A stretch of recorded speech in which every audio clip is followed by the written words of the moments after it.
foli be di aw kilingilina bɛɛ lajɛlen ma aw ni ce aw ka danaya la Renouveau Télé ale sugantili la Renouveau sɔgɔmada kunnafoni kɛnɛ min bɛ sigi aw ye don o don ka daminɛ tɛnɛ ka taa bila fo juma na nɛgɛ kaɲɛ 7 o mana tɛmɛ ni sanga 15 ye ka taa bila nɛgɛ kaɲɛ 9 na aw ka kunnafoniyaw kunfɔlɔ bɛ fara ɲɔgɔn kan ka di aw ma Renouveau Matin jamakulu fɛ min b'a to aw kilingilina ka se ka bɔ kunnasiri la ka aw to fo aw jabala la o la an bɛ bɛɛ fo ka bɛɛ wale ɲuman dɔn ko ni kunnafoni kɛnɛ dayɛlɛli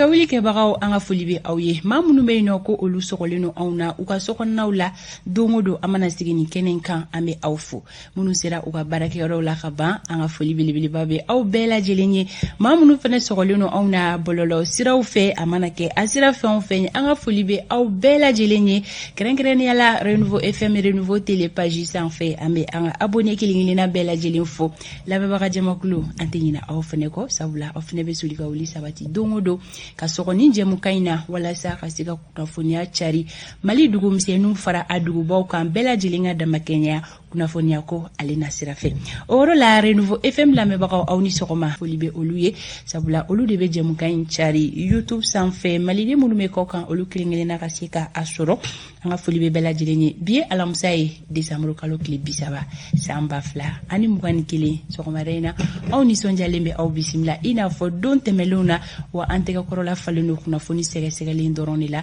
an y'o de fɔ aw ye ni kɛnɛ mana sigi aw mago bɛ jɔ kunnafoniya fɛn fɛn na a bɛɛ lajɛlen dɔ bɛ sɔrɔ a kɔnɔna la aw mana kɛ Mali kɔnɔ walima aw mana kɛ Mali kɔ kan an ka dibila baarakɛbagaw an bɛ foli belebeleba di u ma u ka labɛnw bɛɛ lajɛlen sabatira sisan aw bɛna don kunnafoni kɔnɔna la kumaso kɔnɔ yan nɔ an maa fila bɛ yan Amadu El Konare ka fara ne yɛrɛ kan n bɛna don kibaruya olu kɔnɔna la Amadu a bɛ cogo di alhamdulillah bi ye alamisa ye kosɛbɛ dɔgɔkun bɛ k'i sɛnsɛn ka se a kuncɛyɔrɔ la san 2021 ale tɔ ye tile kelen alamisa ye worobɔ don ye kuma i tɛgɛ fila ja n bɛna dugawu k'i ye bi ka dugawu kɛ cogo di tan cogo di alamisa ye worobɔ don de Amadu an ka ɲɔgɔn fo i b'a fɔ de kanubaga jamakulu k'a tɛgɛ kɔrɔta i bɛna dugawu kɛ pourquoi ne munna tɛgɛ kɔrɔta fɔlɔ sabula a bɛ sɔrɔ ka bɔ kɛnɛ ne kan i ka o dugawu la parce que o jaabilen don ne fan fɛ ka ban dɔ wɛrɛ fɔ a dugawu minɛ i k'a lase minnu mako b'a la kɛnɛ ma ko ne merci kuma ɲɛna sisan an tɛgɛ janen don sɔnna ni olu mako ɲɛna nimisa mana k'i ta ye n'i seginni kɔ a dugawu tɛ sɔrɔ ni dɔɔni ma da a kan sɔgɔmada fɛ attaque o man di n donna hɛrɛ ni baden kɔnɔna na an bɛ fɛ ka bɔ hɛrɛ ni baden kɔnɔna donc i bɛ taga o sira de kan an m'olu lakile yan'an ka don bi alamisa ye Fata Tumota min ye san kuncɛ baaraw kɔnɔ an bɛ se k'a fɔ a sera dan na kosɛbɛ nka bamananw b'a fɔ ko hali bɛ fɛn min o tɔ bɛɛ tuma min mana bɔ a ko la bi ye don dɔ ye tubabu b'a fɔ une minute vaut l'or an bɛna don kibaruyaw kɔnɔ sɔɔni hali ni y'a sɔrɔ bamanciya an sira o boliboliw la suɔ a ɲɔɲana kosɛbɛ Mali marabolo dɔw la an bɛna kuma olu kan sɔgɔmada in na sɔɔni siga t'a la Amadu sɔni ni kanubagaw bɛ ɲɔgɔn lasɔrɔ yanni o kibaruyaw ka walawala an kɔni bɛ tasi bila kɛ ka ɲɛsin dugu minnu bɛ yen nɔ ni maa banbaciw taara waleya cɛjugu ta k'u sɛgɛrɛ surɔ k'an hakilina ɲuman bɛ ka taga u yɔrɔ la o kunnafoniyaw o bɛɛ lajɛlen bɛ e bolokɔrɔ o la anw ka bakurubaw o ye ninnu ye sɔgɔmada in na parti politikiw kɔkɔrɔmadonni musakaw n'a nafolo bɛ tilan partiw yɛrɛ ni ɲɔgɔn cɛ ayiwa o kunkanko kuma cayara kosɛbɛ assise kɛnɛ kan Isa Kaba Sidibe anw ni ale bɛna ɲɔgɔn lasɔrɔ ale ka se ka o kunnafoniyaw ka olu di an ma kun jumɛn de la kiri ni wɔyɔ wulila ni yɔrɔnin nɔfɛ assise kɛnɛ kan Isa Kaba o kunnafoniyaw o bɛ ale bolo kunu ka kɛɲɛ ni parti RPM militant olu ka lajɛ dɔ ye lajɛ min sen fɛ u kɔni y'a ŋaniya k'a fɔ fɛn bɛ tali kɛ Dr Bokar Tereta ale kɔni ka candidature la k'u bɛna o kow labɛn o la anw ni Seku Ɲame Bacili bɛna ɲɔgɔn lasɔrɔ jɛmukan in tako filanan kɔnɔna la ale bɛna o kunnafoniyaw ko di kanubaga jamakulu kelen-kelenna bɛɛ lajɛlen ma Maliki Konate kunnafonidila don ale bɛ bisimila sɔgɔmada in na anw ka jɛmukan kɔnɔna la Maliki bɛna ɲininka a hakilina na assise nationale baara minnu bɛ sen na ale na hakilinata di an ma olu koɲɛw kan Amadu El Konare don kibaru bɛ ale bolokɔrɔ sɔni a bɛ don o kɔnɔna na fɛn min kɔni bɛ tali kɛ Sori Ibrahim Diallo la ale bɛ siraba kanɔw la bi alamisa donya in na tani ka segin bɛ cogo di Bamako siraw sanfɛla la o jaabi bɛ Sori bolo Hawa Daɲogo ale bɛ bisimila kɛnɛya kunnafoni o hukumu kɔnɔna la ani ale ka se ka ɲɔgɔn lasɔrɔ fɛn min bɛ tali kɛ lunette minnu bɛ don ɲɛ la a nafa ye jumɛnw ye hawa dañogo bena Dr Djibi Diallo ale bisimila ka bɔ jɛka optiki kɔnɔna na ale ka se ka ɲɛfɔli kɛ o ko kɔɲɛw la kunnafoni gafe minnu bɔra bi alamisa olu ɲɛfura fɔlɔw ko cogo di o bena lase aw ma bi jɛmukan kɔnɔna la Alexis Kalambiri ko waleya jumɛn de kɛra Mali kɔnɔna la ni ale ma sɔn o ma o fɛnɛ bɛ yira aw la bi jɛmukan kɔnɔna la ka fara anw ka don fɔli duma o kan an bɛ don renouveau sɔgɔmada kunnafoni kɔnɔna la sisan ni wagati bolo da cogo ye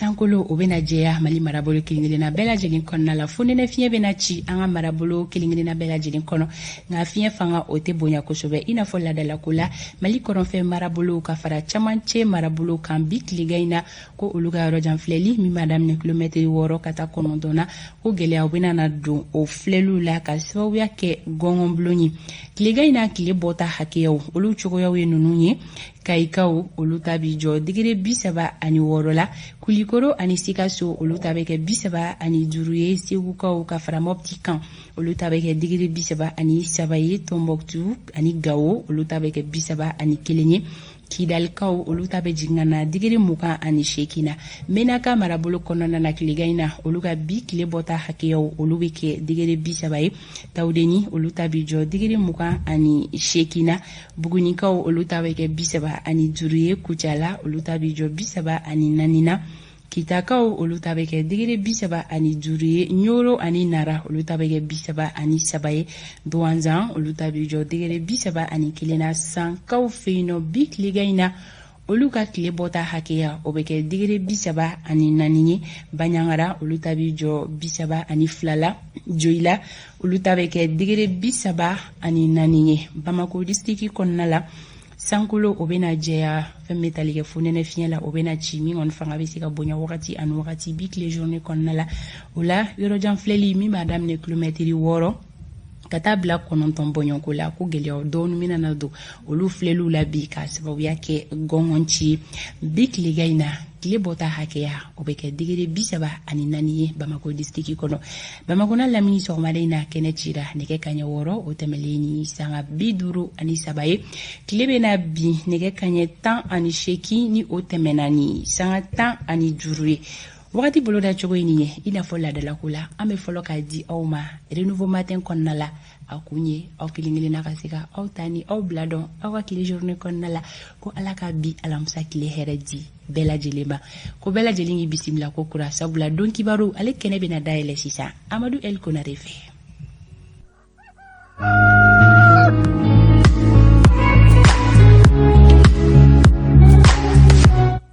ko kunnafoni tɛ dugu min na o ye dibimayɔrɔ ye walasa anw kanubaga jamakulu ka bɔ dibi la solika wuli bɛ sabati don o don renouveau matin jamakulu fɛ ka kunnafoniyaw fara ɲɔgɔn kan a sanuma ka di an lajɛbaga ni an lamɛnbaga kelen-kelenna bɛɛ lajɛlen ma Amadu kibaruyaw ye jumɛnw ye kanubagaw kɔrɔtɔlen don ko kuma min fɔ dugutigi bulon na a t'a bɔ dugutigi den ye k'a kunda kogo la sabula a bɛɛ lajɛlen maanatɔ don aw ka denbaya kɔnɔna la lamɛnbaw ni filɛbaw Mali kɔnɔ Mali kɔ kan aw ni sɔgɔma aw ni tile minnu bɛ su la aw ni su aw y'aw bisimila bi sɔgɔmada in na kokura renouveau soba kɔnɔ yan nɔ an ka don kibaru kɛnɛ kan na soba min kɔnɔna kɛlen don k'i sinsin an ka tabiyaw kan n'i ye Segu ta Segu ye Bamanduguba ye wa tabiya caman bɛ Mali kɛlɛmasa caman minnu ye Mali yɛrɛ bamanana tabiya kɛlɛw kɛ olu bɛ Segu o kama kumaso in kɔnɔna na yan fana min ye i k'a dɔn k'a fɔ Segu bugunatigɛw ka ca kumaso in kɔnɔ a bɛ tali kɛ bamanana tabiya olu manani la don kibaru kɛnɛ dayɛlɛ la renouveau matin aw ni sɔgɔma bakurubaw bɛna tali kɛ surɔ i k'a dɔn k'a fɔ siɲɛna fanga bonyana finitigilakaw ani kunnafonidilaw bolo n'o ye anw ye minnu tun bɛ wuli ka jɔ la waasa ka kibaruya sanuman sɔrɔ Soribugu Kita mara la min bɛ nɛgɛla kɔfɛ i bɛ k'a fɔ Bamaji ma marifatigiw taara bi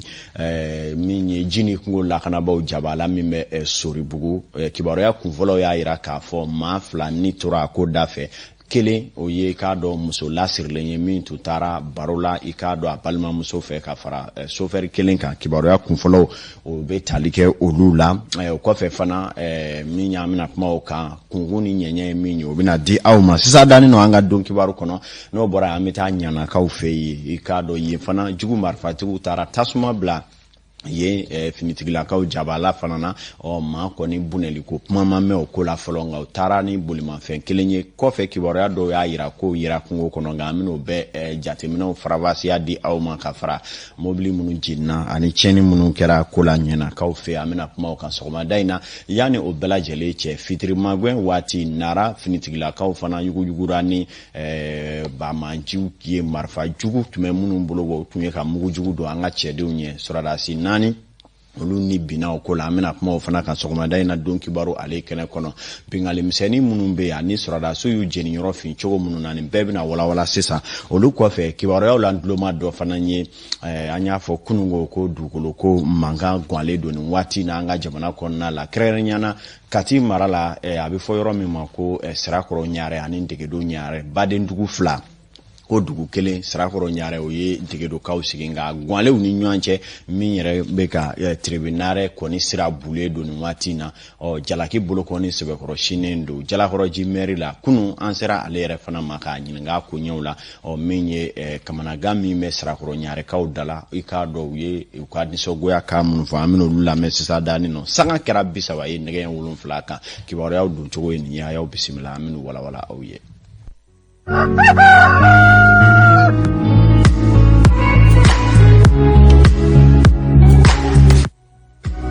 aw ni sɔgɔma an y'a fɔ ten tɔ min ye kunungo bingali fanga bonyana kosɛbɛ an ka jamana kɔnɔna la kɛrɛnkɛrɛnniyana fitiri ka don suro la a daminɛna narakaw olu fɛ yen nɔ kabi nɛgɛ kaɲa 19 fitiri magwɛ ka don i k'a dɔn k'a fɔ surɔfanaw la min ye jugu marifatigiw dɔw taara bi an ka finitigilakaw kan bingali kɛra cogoya min na o ye ka mugu jugu don u ɲɛ dugu jukɔrɔ duguforo o cilen hohaho kɔnɔna la marifa jugu minnu bɛ u kɔnɔ u y'o kongoni daminɛ an ka finitigilakaw kan yani u ka se k'u yɛrɛ sɔrɔ ka bɔ mugujugu ni gɔngɔn wulilen na min ye maa 4 olu ni kɔni tora a ko la i n'a fɔ an ye kibaruya kunfɔlɔ minnu sɔrɔ nka o bɛɛ kɔfɛ min ye finitigilakaw kɔni dɛmɛɲɔgɔnya kɔnɔna la wulikajɔ sɛbɛkɔrɔ sabatira waasa bamaji ninnu yɛrɛ bɛ se ka dan yɛrɛ n'u yɛrɛ ye u nɔnɔbɔli baaraw olu kɔni sukuru kɛra o la nara mara ale kɔnɔna la bi tile kɔnɔ renouveau don kibaru tigilamaw bɛ n'u ɲɛsin a ma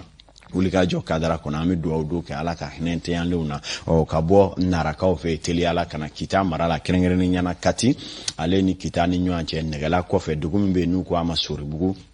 min ye ozo furaw n'o ye jini kungo lakanabaw jabala mun fana bɛ yen surɔ fana to maaw yɛrɛ bolo bilalen don la tuma min na marifa ka durusira fa bɛɛ lajɛlen fɛ min yɛrɛ kɛra sababu ye ka maa caman k'u pan ka b'u ka tominɛnw kunna ka don dilan jukɔrɔ i k'a dɔn siran yɛrɛ nasiratigɛ la ka sababu kɛ marifa ka fanga ganna kosɛbɛ min yɛrɛ ye cikɛlaw ma dege fɛn min na u ye marifa ka kongo kosɛbɛ ozo fura kan kɔnɔ min kɛra sababu ye kibaruya kunfɔlɔw la fɔlɔ ozo fura maa saba bɛ olu yɛrɛ ka se ka u yɛrɛ ma kɔtɔrɔma bɔ ni ka fɛrɛ kɛ ka wele bila finitigilaka o ma Kati olu bɛ se ka taa dɛmɛ d'u ma cogo min na nka yani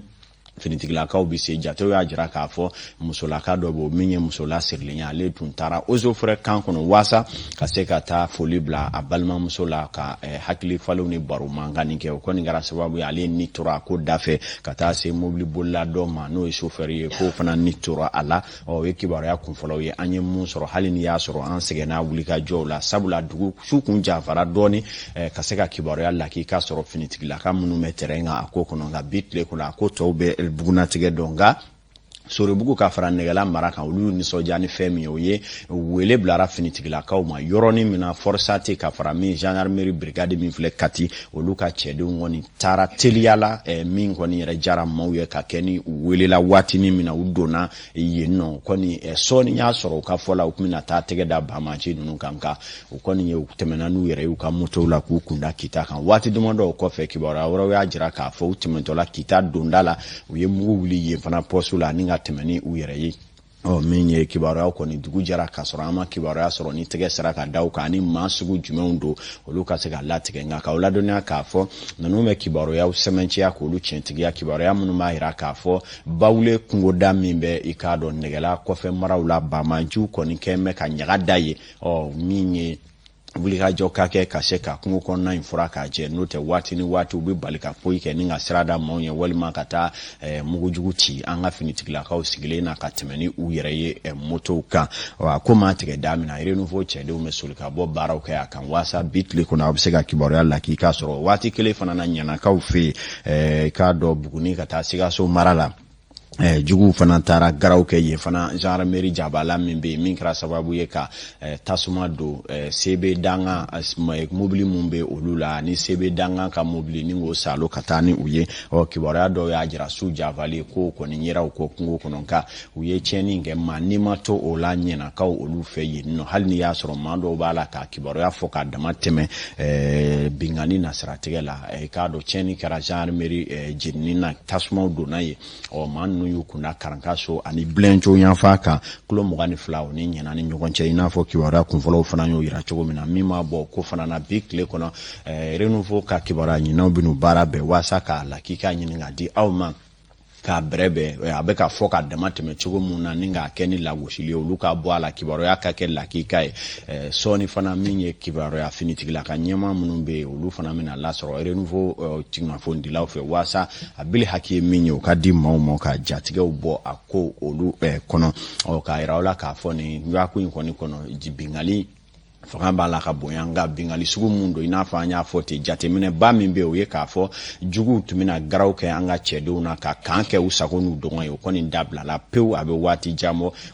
bɔda min yɛrɛ b'olu bolo o ye u bɛ colo min na n'u ye finitigilakaw ye k'u bɛ gara an ka daw ɲɛ yɔrɔ min na u bɛ bali ka mugu ci k'u to moto hali moto tɛ fa u sigilen moto wulilen sanfɛ u bɛ mugu ci ka sɔrɔ ka tɛmɛ ni u yɛrɛ ye ale kɔni ye fɛn ye min ka gɛlɛn kosɛbɛ nka finitigilakaw n'u ka fɛɛrɛw don wulikajɔw bɛna sabati waati nataw la i n'a fɔ layidu minnu dilen don an ka lakanabolo ɲɛma tigilamaw olu fɛ yanni an ka taa Gawo ale ni k'a dɔn Mopti Tombouctou mara la an y'a fɔ ten kunungo k'a fɔ ni Mali faamaw ma wuli ka jɔ kɛ dugukolo ko bɛ ɲini ka kɛ kurabakɔrɔ ka gwango ye don o don a ko b'a la ka bila ketebilenni n'a warawolo la jamana kɔnɔ a ma sɔrɔla k'a fɔ maninfinw hawujalen don dugukolo nɔfɛ min yɛrɛ dɔw bolo wari teliman don wa ka bali ka kɛ banna ye o sababu ye dugukolo ye ni dun y'a lajɛ ala sariya la dugukolo dara an ka magoɲɛw an n'an ka baganw ani kungo kɔnɔfɛnw ka maa nafolobatigi dɔw bɛ olu kɔni bɛ ka bolo dugukolo dawulila olu ni u ka denbaya dama kama o kama i bɛ bali min na hali san 400 i k'a dɔn i fa bɛ baara la yɔrɔ min na o bɛ bali ka mɛn ko suerele ɲininkali tɛ kɛ hali o sigida maa ɲɛmaw tɛ ɲininka kuma tɛ dugutigilakaw ma o kɛlen don gɛlɛyaba ye o kama Kati mara la Sirakɔrɔ Ɲare ale kɔni sigi dugudenw dugutigi min tayana k'a ta olu la ka n'a bila minnu bɛ u bɛ sun da ka sunatu ye ka sabu kɛ olu ka yɔrɔ surunyali ni Kati dorokoli ɲɔgɔnna ani Bamakɔ jalakɔrɔ jiyanfa o sababu la don o don i k'a dɔn ni maa dɔw bɛ ɲɔgɔnna dugukolo tarakiliko kumaw la min ye u ni magobatigi minnu ni nafolobatigiw taw kɔfɛ minnu yɛrɛ kɛra san caman i k'a dɔn tile fila in na Badendugu fila n'o ye Sirakɔrɔ Ɲare ale ni Ntegedo Ɲare olu karilen don ɲɔgɔnna dugukolo ko la kibaruya kunfɔlɔ dɔw y'a yira an na k'a fɔ ko Sirakɔrɔ Ɲare ye sigiyɔrɔ di Ntegedokaw ma nka ko maa dɔ bɔlen i k'a dɔn Sirakɔrɔ Ɲarekaw kɔkɔrɔ ka taa i yɛrɛ tɛgɛnɔ bila sɛbɛnw na k'a sɔrɔ maa ma ci dugutigi t'a kalama maa si t'a kalama maire t'a kalama commandant ma ko ka taa hectare 400 o kɔni sɛbɛnw karatu u ka fɔla ko ka o di Ntegedo Ɲarekaw ma a kuma wulilen don nka Sirakɔrɔ Ɲarekaw kɛlen don ka jalaki sɛbɛkɔrɔsi jalakɔrɔjikaw ka maire la n'o ye Umaru Gindo ye olu ka fɔla ko o bɛ ka Ntegedo Ɲarekaw kɔkɔrɔ don min ye wele kun bilala Sirakɔrɔ Ɲarekaw ka maa saba ma Kati tribunal la o kama duguma bɛɛ lajɛlen bɔra ka t'u ka nisɔngoya jira banɛni fanga bonyana minnu na cɛkɔrɔbaw ko fɔ u su n'o tɛ k'u ka dugukolo sibiriɲɛ kelen k'o tɛ taarɔ an kɔni ye kibaruya dɔw sɔrɔ tribunal yɛrɛ da la kɛnɛ kan waasa kalo kana da maa la u ka cɛkɔrɔbaw ye mun fɔ ka fara Dirisa Ɲare kan a ko kan yani an ka tɔ lamɛn an k'u lajɛ ko fɔlɔ ye jumɛn ye sariya ɲɛnama kɛ sariya lɔ sariya ka ɲɛnama kɛ sariya lɔ o de y'a to an bɛ yan nɔ ko fana ye mun ye kiri jugu tigɛ o de t'an sera yan sariya labato baliya ye mun ye ni mun ye fina Ntegedokaw an ka buguda de don an d'u san an ka dugukolo kan ka siyɔrɔ d'u ma ka cikɛyɔrɔ d'u ma ka nɔgɔ bi fɛn ko yɔrɔ d'u ma an ka dugukolo min bɛ yen an ka lotissement 2011 fo ka se 2019 ma ka lotissement ka ban pewu ntigidokaw olu taara Jalakɔrɔji maire fɛ janfa kama n'an yɛrɛ baden dɔ ye ka taa droit de propriété confirmer ntigidokaw ye an ka dugukolo kan ka 5 hectares an baden min y'a kɛ a procuration dɔ d'a yɛrɛ ma une fausse procuration a yɛrɛ procuration di a yɛrɛ ma k'o signer dugutigi salen kɔfɛ procuration di a yɛrɛ ma ka na tribunal la an ka dugutigi bɛɛ ɲɛnama bɛɛ ale bɛ a ɲɛnama bɛɛ jamusa o t'a kalama anw bɛ conseil anw t'a kalama ka na droit confirmer ntigidokaw ye sur 400 hectares lotissement mun bɛ yen nɔ ka taa olu bɛɛ lajɛlen kari ka bɔ bɔ k'a fili an ye pari don yan ka tribunal la en 2020 pour enlèvement des bornes contre les auteurs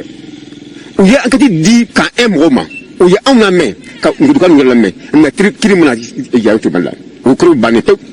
kiiri danna au niveau de l'enquête foyi ma bɔ a rɔ comme fɛn taara an ka bornes kari ka sababu bɔ an yɛrɛ fɛ an ka yɔrɔ dilen kɔrɔ kɔ anw fɛnɛ dugudenw diminen an taara an fana ka bornes bɔ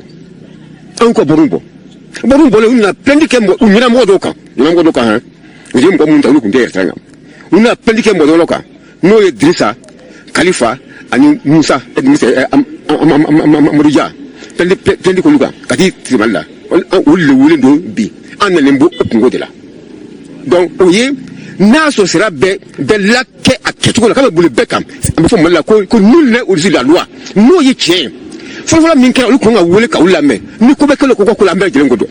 olu ma la foyi ma k'olu la anw ɲɛ b'o la ka anw fana wele k'u bɛna ko kan na an tɛ jɛn n'o dɛ. u fɛ sariya de ka tigɛ a tigɛ cogoya la parce que an bɛɛ bɛ yan ni sariya ko bɔra la fo ka kɛ mun ka di mun ye